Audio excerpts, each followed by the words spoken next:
This is Anna from His and Hers 0205, and last time we showed you how to make awesome tie-dye canvas shoes with Sharpies, and now I'm going to show you how to waterproof them using just some beeswax, which I got at I think it was like a craft fall festival kind of thing, from somebody that actually had their own bees, and a hairdryer.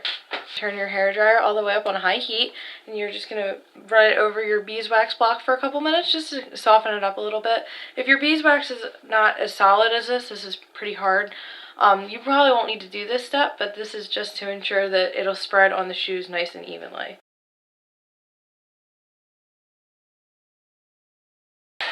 Alright, so now that the beeswax has started to melt up, what you're going to do is you're going to take it and you're going to start rubbing it on the canvas. Just like this. Now, when it starts to chunk up, that's alright. Just go ahead and warm your block back up. And it's going to look like crap to start. See how it's got all the chunks of wax on it?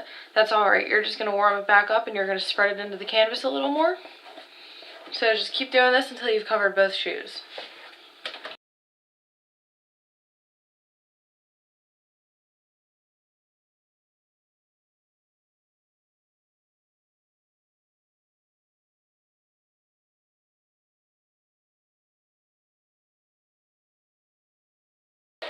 Now, if when you're working with it, it gets clumpy like this, as you can see, it's got like the big chunks of wax on the side, just kind of blow your hairdryer on it and loosen it up and then rub it back in with the beeswax. It's not a big deal. You're going to have chunks all over it, but if you get any big ones, just go ahead and do that.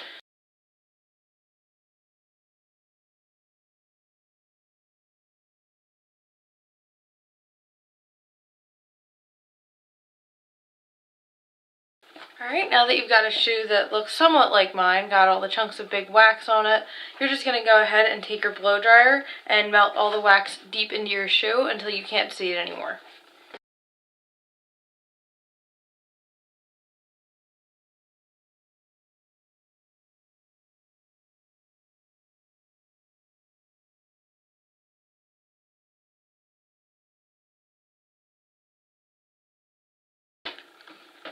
Alright, now that you've melted down that wax and you've got it all in your shoe, if you just want to go back over, make sure that there's not any large chunks. See how I've got little chunks of wax right in there. You just want to go back, peel them off, and melt everything down one more time just to make sure it's completely waterproofed.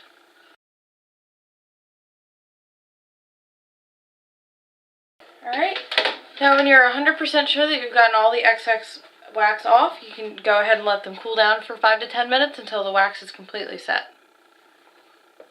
Alright, now that you've given your wax some time to set in your shoe, I'm just going to show you how the waterproofing works. This is the one that has the wax, and this is the one that does not.